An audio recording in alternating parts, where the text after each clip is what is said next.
Hello students, आज अब हम लोग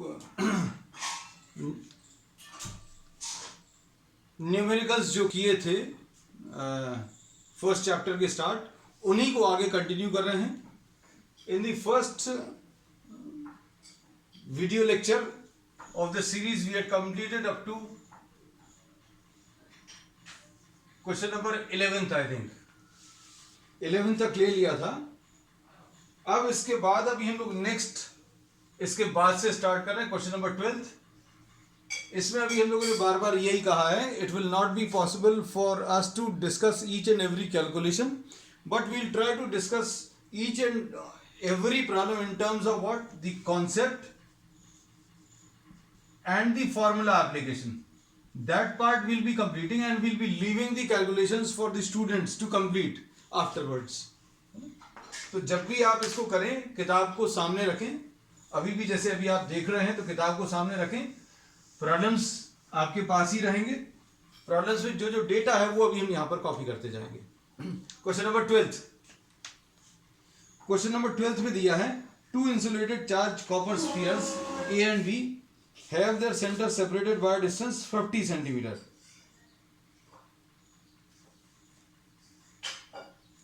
अब इन्होंने दो चार्ज स्फीयर्स दिए हैं और इनके ऊपर जो चार्ज दिया 6.5 into 10 to the power minus 7 और 6.5 into 10 to the power minus 7, और इसमें इन्होंने बोला that these are placed at a distance of 50 centimetre. ये 50 सेंटीमीटर डिस्टेंस पर रखे हुए हैं। और इसके बाद चार्जेस अभी हम लोगों ने कॉपी कर लिया, 6.5 into 10 to the power minus 7 coulombs. The radius of each A and B, these are named as A and B। दोनों के जो रेडियस हैं वो नेग्लिजिबल है as compare to the distance. मतलब आप इनको चाहें तो और भी छोटा बना सकते हैं। The size of the two spheres are very small as compared to the distance. ये size very small as compared to the distance, मतलब we can treat these charges as point charges. अब आगे क्या दिया है? दो पार्ट्स पूछे हैं। पहला पार्ट फोर्स बताना है in this condition। फोर्स का formula QA into QB upon 4 pi epsilon 0 R²। QA की value 6.5 into 10 to the power minus 7 into 6.5 into 10 to the power minus 7 into 9 into 10 to the power 9 आएगा, divided by R is 50 by 100, and we are leaving the remaining part for you to complete the calculations. अब इसके बाद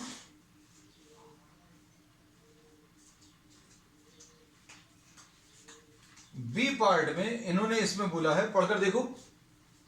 now what will happen to the force? What is the force of repulsion if each charge is doubled, if the charge on each sphere is doubled. अभी हम लोगों ने इसमें जो भी चार्ज लिया था उसको अगर डबल कर दिया तो ये कितना आ जाएगा, 2QA, और ये 2QB आएगा, और इसको F' लिख दे रहे हैं अपॉन 4 पाई एप्सिलॉन 0। चार्ज को डबल कर दिया, देखो जरा, and the distance between them is half. Distance जितना था पहले उसका आधा कर दिया। पहले जो डिस्टेंस था उसको R लिखा था अभी हम लोगों ने। तो क्या होगा, ये कैलकुलेशंस तो अभी हम लोग कर चुके हैं। कौन से? QA into QB, QA into QB upon 4 pi epsilon 0 R², ये तो कर चुके हैं। QA QB लिख लिया, 4 पाई एप्सिलॉन 0 लिख लिया, ये लिख लिया, ये लिख लिया, 4 पाई एप्सिलॉन 0 लिख लिया, R² ये लिख लिया। क्या बचा? वो नंबर्स लिख लो। मतलब ये आ जाएगा 2 इंटू 2, और ये नीचे वाला 2 स्क्वायर है, मतलब 4 हो जाएगा ऊपर जाकर। मतलब ये वाली वैल्यू को अभी हम लोगों ने एफ नाम दिया था, तो जो नया फोर्स आएगा वो पुराने फोर्स का 16 टाइम्स आएगा। तो पुराना फोर्स आपने कैलकुलेट कर लिया है फर्स्ट पार्ट में, पढ़कर देखो जरा क्वेश्चन को।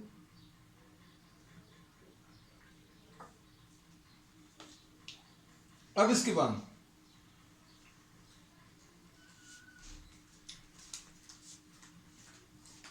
इसमें एक और पार्ट है,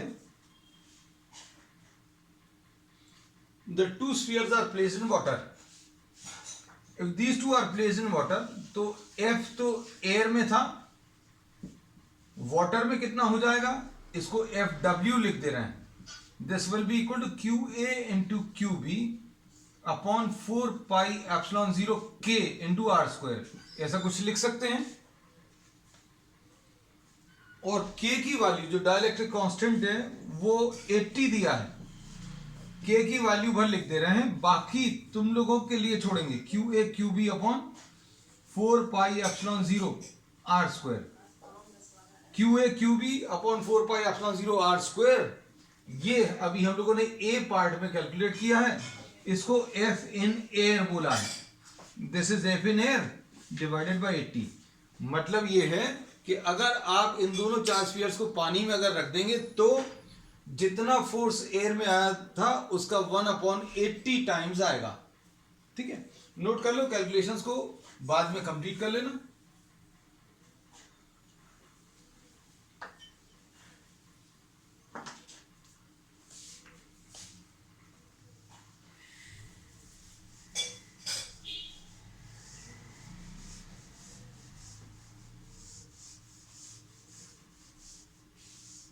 नेक्स्ट क्वेश्चन,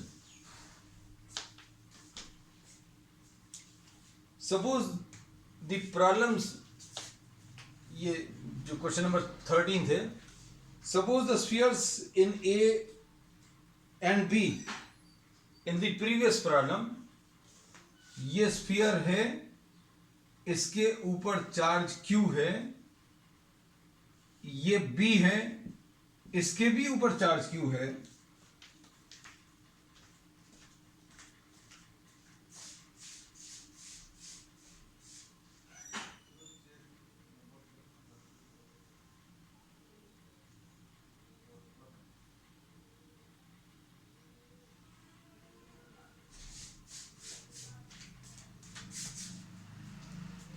अब इसमें क्या बोला हुआ देखो जरा,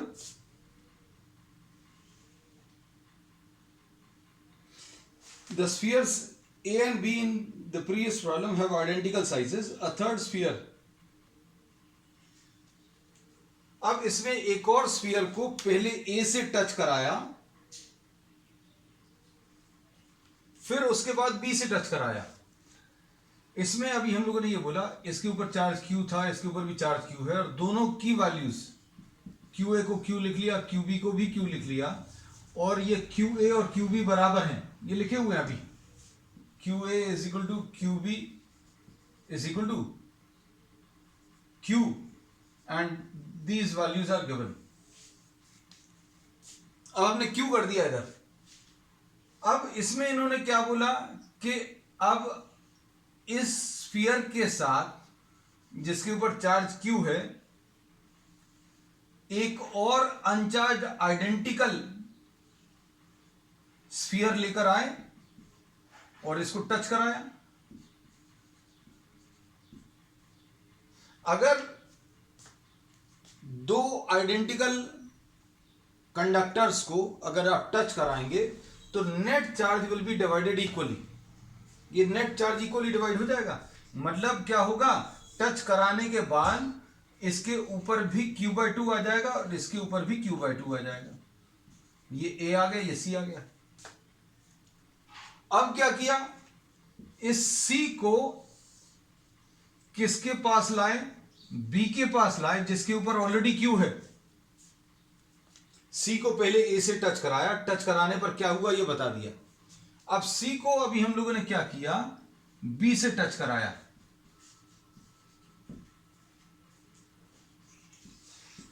C के ऊपर जो चार्ज था वो Q/2 था। अब टच कराने के बाद नेट चार्ज कितना आ जाएगा, net charge Q plus Q/2, यानी ये 3Q/2 आ जाएगा। अब ये नेट चार्ज इक्वली डिवाइड हो जाएगा, नेट चार्ज इक्वली डिवाइड हो जाएगा, मतलब आधा B पर चला जाएगा, आधा C पर। तो अब B के ऊपर कितना आ गया, इसका आधा, इसका आधा यानी 3Q/4, और C के ऊपर कितना आ गया, 3Q/4। लेकिन अब हमें C से बिल्कुल कोई मतलब नहीं है, इन्होंने बोला A और B के बीच में अब नया फोर्स कितना आएगा वो बताना है। A और B के बीच में कितना फोर्स आएगा वो बताना है।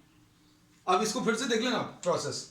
A के ऊपर Q चार्ज था, B के ऊपर भी Q चार्ज था, एक अनचार्ज कंडक्टर, अनचार्ज आइडेंटिकल कंडक्टर आपने पहले A से टच कराया, C को जब A से टच कराया तो ये Q है, ये 0 है, दोनों को मिलाकर Q आ जाएगा, आधा आधा आ जाएगा, दोनों के ऊपर इक्वली डिवाइड हो जाएगा, Q/2 और Q/2।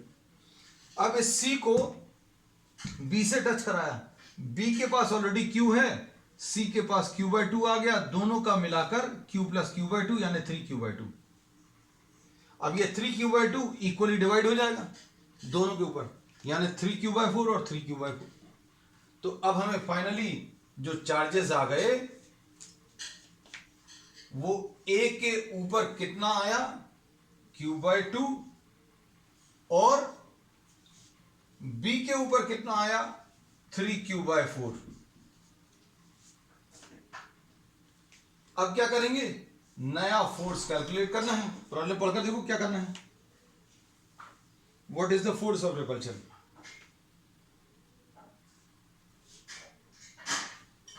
नया फोर्स ऑफ रिपल्शन कितना आ जाएगा, QA into QB upon 4πε0 r²। QA कितना है बेटा, QA है Q/2 और QB कितना है 3Q/4 अपॉन 4πε0 r²। इसमें देखो क्या चेंज आया,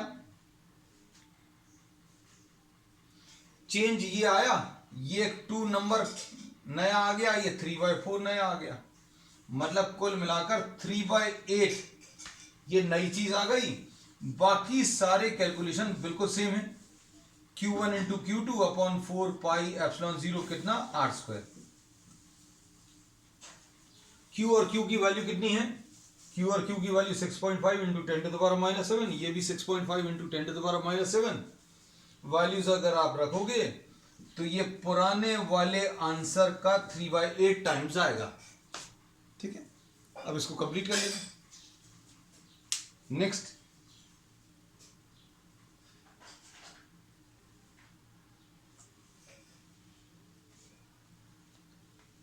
नेक्स्ट क्वेश्चन है, इसमें कुछ डायग्राम दिया हुआ है।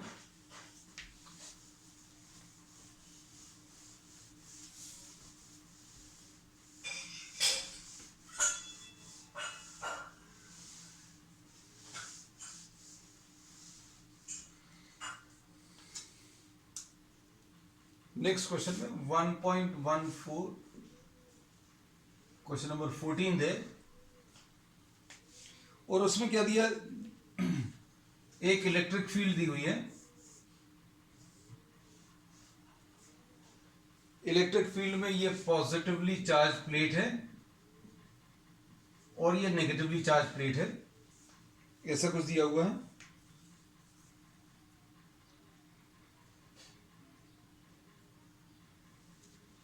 इसमें देखो, किसी भी चार्ज पार्टिकल को अगर वो ऐसा सीधा जा रहा है, अगर इसके ऊपर कोई फोर्स नहीं लगेगा, इट विल मूव स्ट्रेट। लेकिन अगर आपने इसमें इस डायरेक्शन में एक इलेक्ट्रिक फील्ड लगा दी, so for any charge Q which is placed in an electric field, उसके ऊपर जो फोर्स आएगा वो QE आता है, force will be equal to Q into E। अब इसके कारण एक्सेलरेशन आएगा। सपोज इस वाले डायरेक्शन को x बोला, इस वाले डायरेक्शन को y बोल दिया, तो force acting in y direction ऐसा कुछ आ गया। फोर्स आ गया तो एक्सेलरेशन कितना आएगा, acceleration will be force divided by mass, यानी Q E divided by M.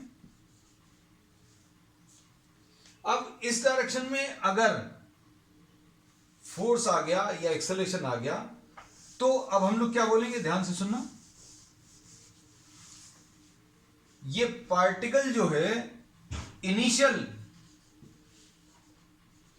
Velocity x direction में है, मतलब इनिशियल वेलोसिटी वाई डायरेक्शन में जीरो होगी, क्योंकि जितने भी चार्ज पार्टिकल्स इसमें दिए हुए हैं वो ऐसे कुछ मूव कर रहे हैं। अब अगर ऐसे कुछ मूव कर रहा है मतलब वाई डायरेक्शन की इनिशियल वेलोसिटी जीरो होगी, और इस डायरेक्शन में कितना डिस्प्लेस हुए ये वाई डायरेक्शन अभी हम लोग बोल रहे हैं, तो S Y will be equal to U Y T plus half A Y T square. तो मतलब S Y will be equal to, ये तो जीरो आ जाएगा क्योंकि इस डायरेक्शन में कोई वेलोसिटी शुरू में थी नहीं, plus half A Y T square. इससे क्या मिलेगा, S Y will be proportional to A Y, या S Y is equal to, वैसे ही लिखा रहने दे, हाफ ए वाई की value Q E divided by M.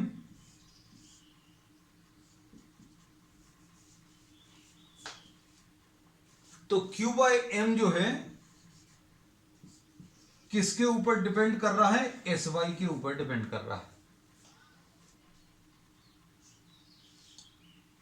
मतलब जिसका डिस्प्लेसमेंट ज्यादा बना हुआ होगा, जैसे सपोज फॉर एग्जांपल अगर कोई पार्टिकल ऐसा कुछ चल रहा है और वो ऐसा कुछ डिस्प्लेस हुआ,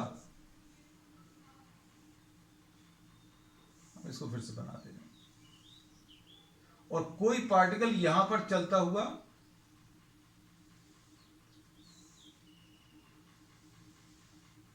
ये ऐसा कुछ डिस्प्लेस हो गया,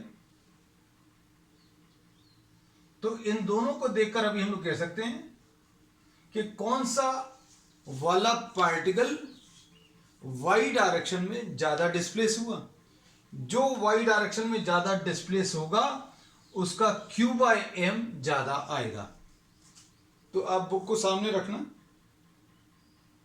तो इसमें थर्ड वाले पार्टिकल में, ये थर्ड पार्टिकल बना हुआ है, हम इसी को बना दे रहे हैं, ये सेकेंड है और फर्स्ट भी है।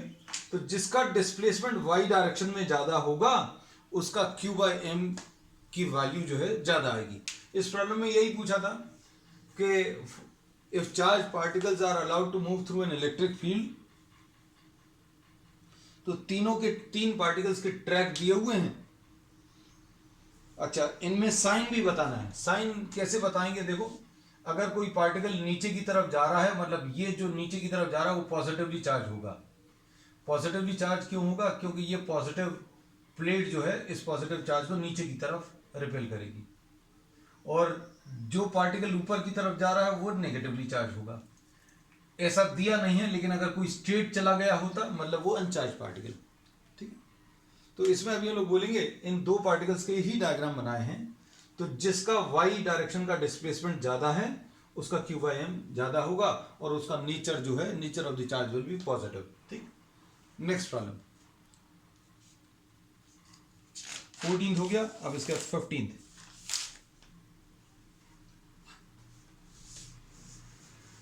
प्रॉब्लम में देखो कैसा दिया हुआ है।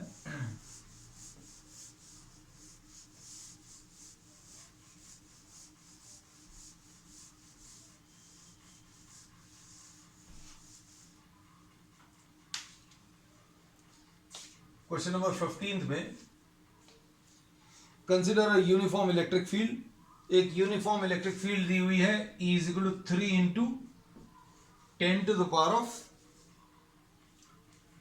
3I न्यूटन्स पर कूलम। ये यूनिफॉर्म है, और ये I जो है वो ये बता रहा है कि ये uniform electric field x direction में है।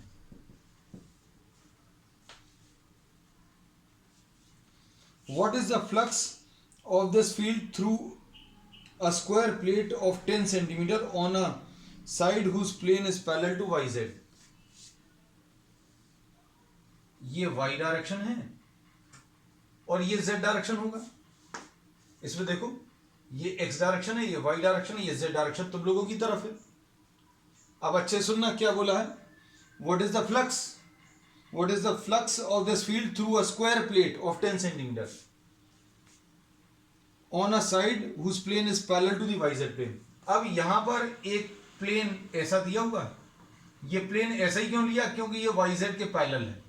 ये वाला जो प्लेन है ये वाईजेड के पैरेलल है, ये वाई डायरेक्शन है, जेड डायरेक्शन तुम लोगों की तरफ है, तो ये वाई जेड प्लेन है। इसको अभी हम बना ले रहे हैं। अब आपको बहुत सारी चीजें अभी हम इमेजिन करवा देते हैं, उसके बाद डायग्राम ड्रॉ करते हैं। ये स्क्वायर प्लेट है और इसका जो डायरेक्शन आएगा, चूंकि एरिया का भी डायरेक्शन लेना है, तो ये एरिया का direction is perpendicular to the surface, तो एरिया का डायरेक्शन यही आएगा। इलेक्ट्रिक फील्ड भी एक्स डायरेक्शन में दी है, एरिया का डायरेक्शन भी यही है और इलेक्ट्रिक फील्ड भी यही है, मतलब थीटा की वैल्यू 0 होगी इस प्रॉब्लम में।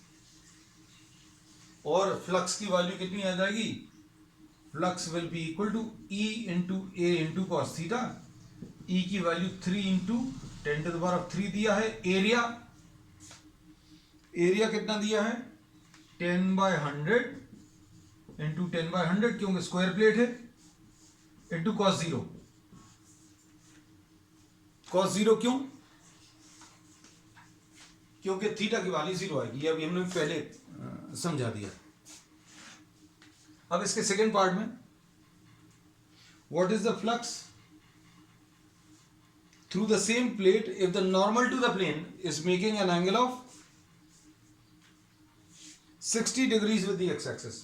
अब इन्होंने बोला कि ये जो प्लेन है वो कुछ ऐसा तिरछा सा रखा हुआ है और नॉर्मल टू द प्लेन मतलब एरिया का डायरेक्शन एक्स डायरेक्शन के साथ 60 डिग्रीज बना रहा है। ये जो प्लेन अभी हम लोगों ने लिया है, इसके ऊपर जो नॉर्मल ड्रॉ किया उसका एक्स एक्सिस के साथ एंगल 60 डिग्रीज दिया, मतलब थीटा की वैल्यू 60 दी है। और इसमें फ्लक्स निकालना है तो फ्लक्स का यही फॉर्मूला आ जाएगा, सेम बिल्कुल ऐसी कैलकुलेशन आ जाएंगे, सिर्फ ई इंटू ए इंटू कॉस 0 की जगह ई इंटू ए इंटू कॉस 60 आएगा। ई की वैल्यू मालूम है, एरिया भी बिल्कुल वही है, कॉस 0 जो पिछली वैल्यू में 1 आया था यहां पर 1/2 आएगा। तो कहने का मतलब यह है कि ये वाली जो फ्लक्स है वो इस वाली फ्लक्स की आधी आएगी। आधी क्यों आएगी, क्योंकि ये cos 0 है, यहां पर cos 60 यानी यही सारे नंबर्स 1/2 से मल्टीप्लाई हो गए। ठीक, नेक्स्ट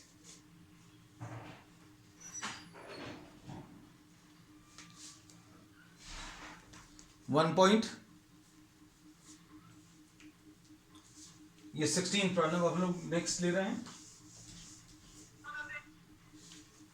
16 प्रॉब्लम में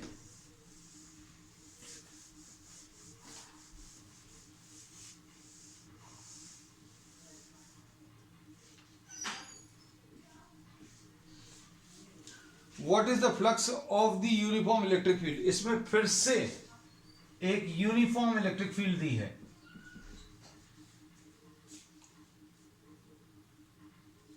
of the same question of the previous question, मतलब इलेक्ट्रिक फील्ड की वैल्यू 3 इंटू 10⁻³ है। मतलब इलेक्ट्रिक फील्ड ऐसी कुछ है और इसमें अब एक क्यूब रखा हुआ है 20 सेंटीमीटर का।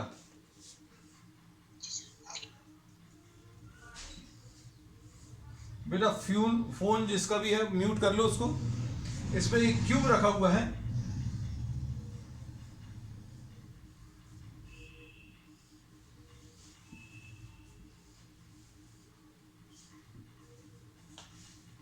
और इस क्यूब का साइज 20 सेंटीमीटर है। इलेक्ट्रिक फील्ड मालूम है, इसका साइज भी मालूम है। अब क्या निकालना है, फ्लक्स निकालना है। फ्लक्स निकालने के लिए अब आप इमेजिन करना, अगर एक क्यूब लेना है, इसका लेफ्ट वाला जो फेस है, इसका जो लेफ्ट वाला फेस है, एरिया का डायरेक्शन ऐसा आएगा लेफ्ट की तरफ, एरिया का डायरेक्शन। राइट वाले फेस पर एरिया का डायरेक्शन इधर राइट की तरफ आएगा, एरिया का ये डायरेक्शन आएगा। एरिया और इलेक्ट्रिक फील्ड के लिए सपोज इनको नंबर्स दे दें हम, ये 1 है, ये 2 है, ये टॉप है, इसको बॉटम लिख दिया। फ्रंट और बैक सिर्फ डिस्कस बार कर लेंगे। फर्स्ट वाले के लिए थीटा की वैल्यू 180 होगी। 180 क्यों होगी? क्योंकि एरिया का डायरेक्शन ऐसा, इलेक्ट्रिक फील्ड राइट की तरफ है। सेकंड वाले के लिए एरिया का डायरेक्शन भी राइट है और इलेक्ट्रिक फील्ड भी राइट की तरफ है, तो थीटा की वैल्यू 0 आएगी। टॉप के लिए यहां पर इलेक्ट्रिक फील्ड तो ऐसी है और एरिया का direction perpendicular to the area, ऐसा कुछ आएगा। अब देखो इलेक्ट्रिक फील्ड और एरिया, इसके लिए टॉप के लिए थीटा की वैल्यू 90, बॉटम के लिए भी थीटा की वैल्यू 90। जो फ्रंट वाला फेस है, जो तुम लोगों की तरफ है, ये वाला फेस फ्रंट वाला, इसमें एरिया का डायरेक्शन तुम लोगों की तरफ आएगा, इलेक्ट्रिक फील्ड ऐसी है तो उसके लिए भी थीटा की वैल्यू 90, बैक साइड के लिए भी। कुल मिलाकर फ्लक्स जो है सिर्फ कहां पर है? लेफ्ट वाले फेस पर और राइट वाले फेस पर। और फ्लक्स कैसे मिलेगा? Flux associated with first plus flux associated with second, बाकी सभी के लिए 0 आएगा। 0 क्यों आएगा? क्योंकि इन सभी के लिए, इन चारों के लिए थीटा की वैल्यू कितनी? 90 है। ये भी हमने आपको बता दिया। इलेक्ट्रिक फील्ड और एरिया, इन दोनों सरफेसेस को छोड़कर इन दोनों के लिए, लेफ्ट वाले के लिए थीटा 180 है, राइट वाले के लिए थीटा 0 है, बाकी सबके लिए थीटा की वैल्यू 90 है, तो फ्लक्स 0 आएगा। और इसमें कैसा लिखेंगे? E into A into cos 180 plus E into A into, या इंटीग्रेशन की जरूरत ही नहीं है, E into A into cos 180, E into A into cos 0, ये माइनस ई ए आ जाएगा और ये प्लस ई ए। ये तो अभी हमने पूरा कैलकुलेशन ही कर दिया, फ्लक्स 0 आ जाएगा। और फ्लक्स 0 आना भी चाहिए। फ्लक्स अभी हमें किस चीज के बारे में आइडिया देता है? Flux gives us an idea about the total number of field lines. कितना फ्लक्स लाइंस या फील्ड लाइंस एंटर कर रही हैं, जितनी एंटर कर रही हैं उतनी बाहर निकल रही हैं। तो जितनी अंदर आ रही हैं उतनी ही फील्ड लाइंस बाहर निकल रही हैं, इसलिए फ्लक्स की वैल्यू 0 आ रही है। Next question number 17। Question number 17 देख लो क्या दिया हुआ है।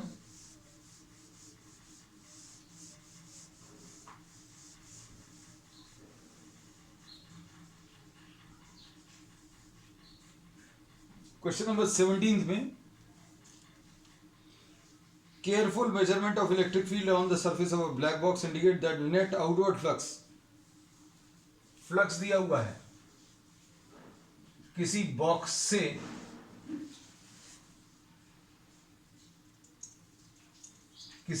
से जो फ्लक्स बाहर निकल रही है,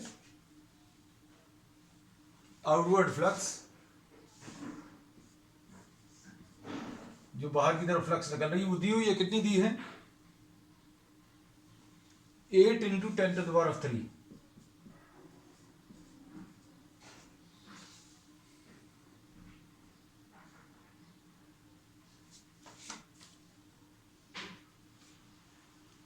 अब इसमें इसके अंदर का नेट चार्ज बताना है। अरे ये तो बहुत सिंपल क्वेश्चन है। इनने ये बोला कि इस बॉक्स से निकलने वाली टोटल फ्लक्स दी है और इसके अंदर का नेट चार्ज बताना है, तो गॉस लॉ अप्लाई कर दो। गॉस लॉ अगर अप्लाई कर देंगे तो आपको नेट चार्ज मिल जाएगा। कैसे मिलेगा? नेट चार्ज अगर बताना है तो फ्लक्स इनटू कितना? एप्सिलॉन 0। फ्लक्स की वैल्यू मालूम है 8 इंटू 10⁻³ इंटू एप्सिलॉन 0 की वैल्यू 8.85 इंटू 10⁻⁻12 वैल्यूज कैलकुलेट कर। इसका ए पार्ट है। बी पार्ट में इन्होंने बोला फ्लक्स 0 है, ऐसा कुछ दिया हुआ है। बी पार्ट में इन्होंने बोला फ्लक्स 0 है, तो इन्होंने बोला अगर फ्लक्स 0 है तो क्या ये इंडिकेट करता है कि नो चार्जेस आर प्रेजेंट?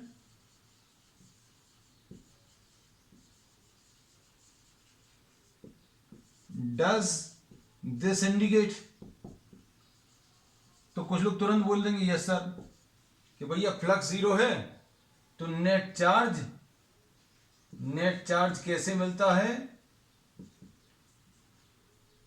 या फिर ऐसा लिख ले रहे हैं flux is equal to net charge divided by epsilon 0। अगर फ्लक्स की वैल्यू 0 है तो अंदर का नेट चार्ज 0 है। अंदर का नेट चार्ज 0 का मतलब क्या होता है? या तो अंदर कोई चार्ज नहीं है, दूसरा मतलब ये होता है कि जितने भी चार्जेस हैं वो सारे एक दूसरे को कैंसिल कर रहे हैं। जैसे मान लो +3 कूलम है तो -3 कूलम भी है। तो अंदर का चार्ज 0 है, इसका मतलब क्या है? नेट चार्ज 0 है, इसका मतलब यह है, इसमें क्वेश्चन में यही पूछा है कि भैया अगर फ्लक्स 0 है तो क्या ये ऐसा इंडिकेट करेगा कि अंदर कोई चार्ज नहीं है? तो हां, हो सकता है कि अंदर कोई चार्ज ना हो, लेकिन ऐसा भी हो सकता है कि चार्जेस प्रेजेंट हैं लेकिन वो चार्जेस एक दूसरे को कैंसिल कर रहे हैं। ठीक, नेक्स्ट क्वेश्चन नंबर 18।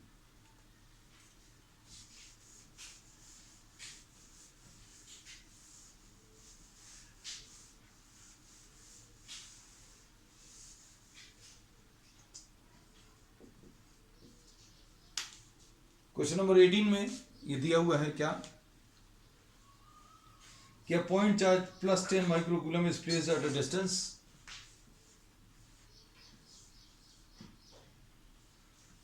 एक स्क्वायर प्लेट दी है 10 सेंटीमीटर साइज की और इसके 5 सेंटीमीटर ऊपर एक पॉइंट चार्ज दिया है 10 माइक्रोकूलम का। ये 10 माइक्रोकूलम का एक चार्ज दिया है।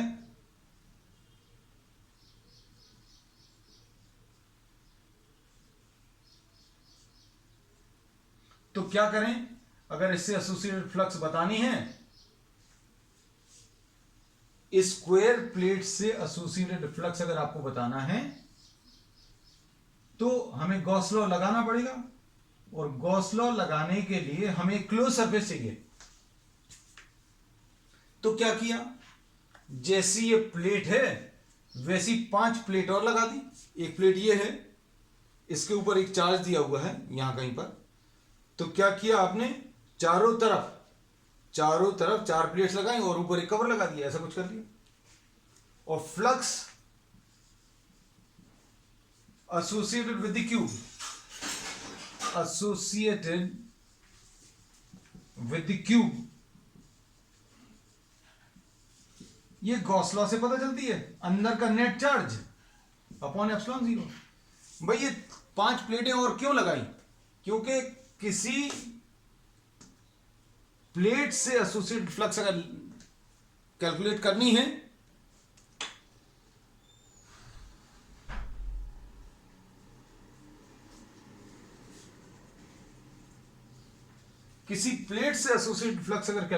है तो आपके पास ऑप्शन क्या है? E into A into cos theta, वो लगा सकते हैं, EDS, या फिर गॉस लॉ लगाएं।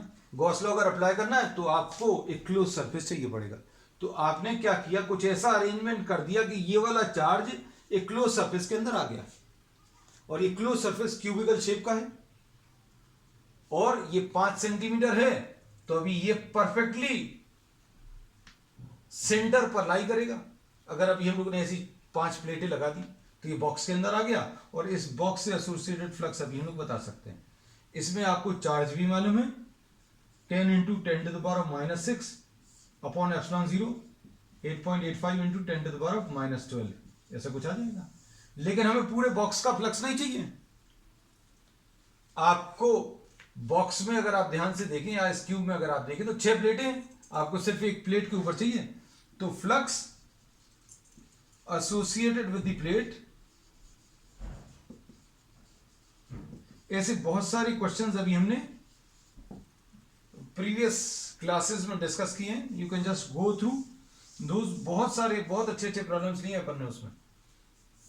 प्लेट अगर बताना है तो जितनी भी ये वैल्यू आई थी उसको आप 6 से डिवाइड कर दो, यानी Q net divided by 6 epsilon 0, ऐसा कुछ आ जाएगा।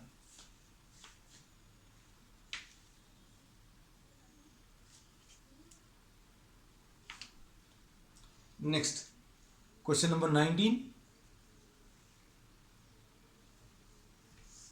क्वेश्चन नंबर 19 में देखो,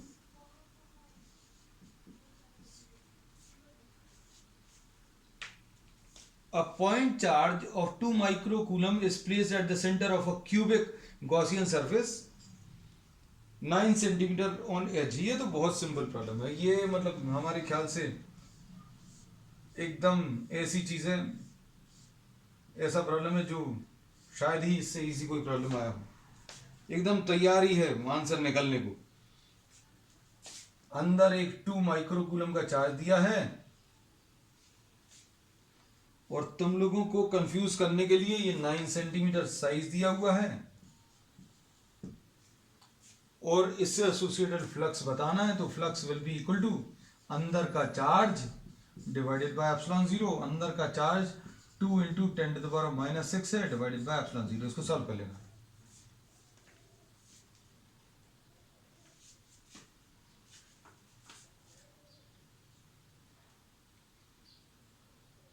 next question number 20।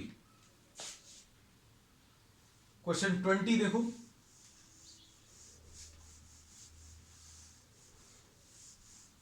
Question number 20 में क्या पूछा है?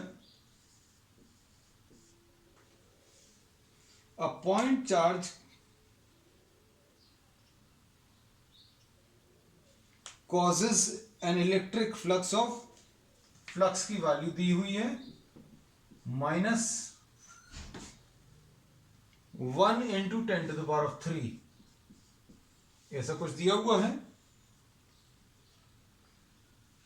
Through a spherical Gaussian surface of 10 centimetre, यहां पर एक चार्ज है और ये गॉसियन सरफेस है।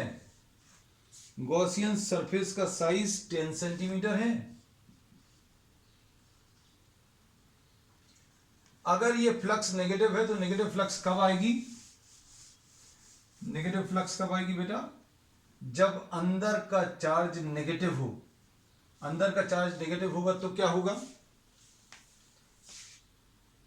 इसको वैसा भी कह सकते हैं, phi E is equal to net charge divided by epsilon 0। ये वाली वैल्यू -1 इंटू 10⁻3 दिया है और net charge divided by epsilon 0। तो नेट चार्ज की वैल्यू कैसे मिल जाएगी? -1 इंटू 10⁻3 इंटू एप्सिलॉन 0। एप्सिलॉन 0 की वैल्यू रखकर सॉल्व कर लेना। अंदर का चार्ज नेगेटिव है, ये एक और तरीके से बता सकते हैं। अगर आपने एक छोटा सा एरिया लिया तो एरिया का तो ये डायरेक्शन आएगा और E D S cos theta होता है फ्लक्स की वैल्यू।